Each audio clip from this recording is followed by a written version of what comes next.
wanna know.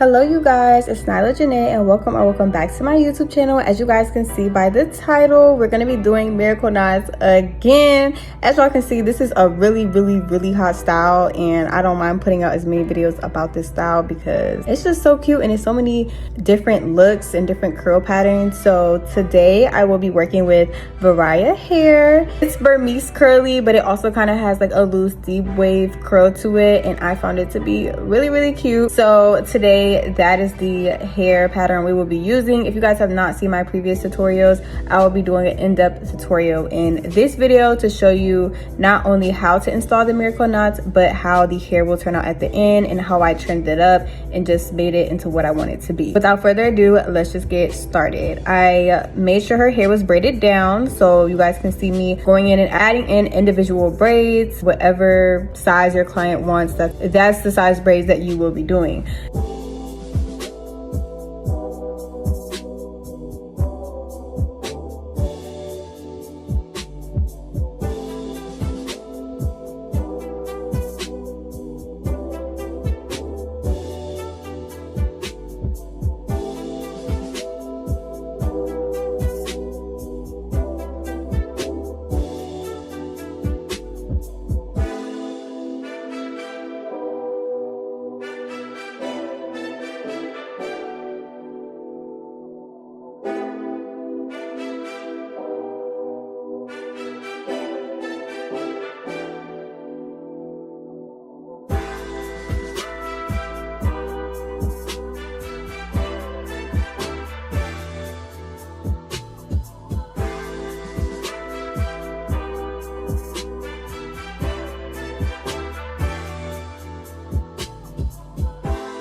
So I went ahead and added some braids in her hair, and I left about a ½ inch of hair unbraided at the end because we're going to be braiding in that hair. So as you guys can see, this is the hair. It has a piece of thin thread connecting to 2 pieces of hair, and I do like the thread because when you braid it in at the end of the braids, it's very seamless and it blends in very well, and it doesn't look uneven and bulky with like a thick piece of thread or a thick piece of hair trying to braid in at the end of the hair. So there's a thread to hold the 2 pieces of hair together, and it's also used to crochet in the hair as well. So I'm going in, and the hair that we left unbraided, I'm just gonna go braid that down with 1 piece of hair, and after I braid it down, I just tie a knot around it around 3 times to secure it.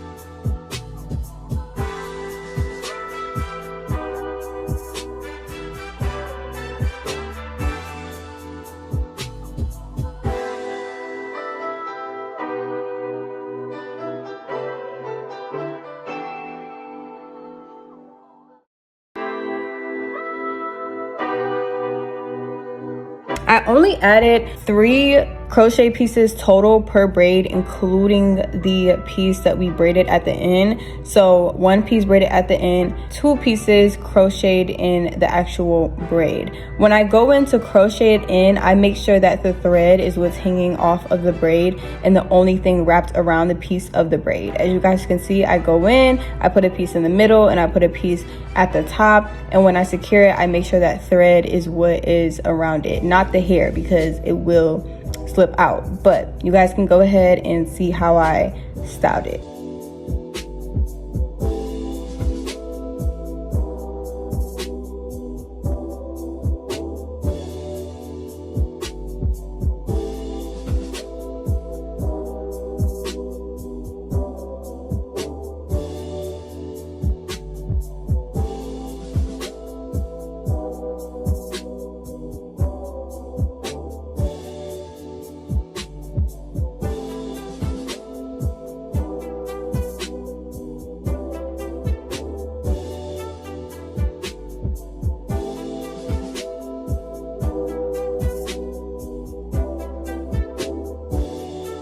as you guys can see, it's pretty full, so I really did not need to add any more pieces. If you guys want to add like 4 pieces, you can, but I do think 3 is enough. And I also used 3 bags total. I had 4 bags and I used 3 bags. So if you guys want a little bit more, I would say get 4 bags.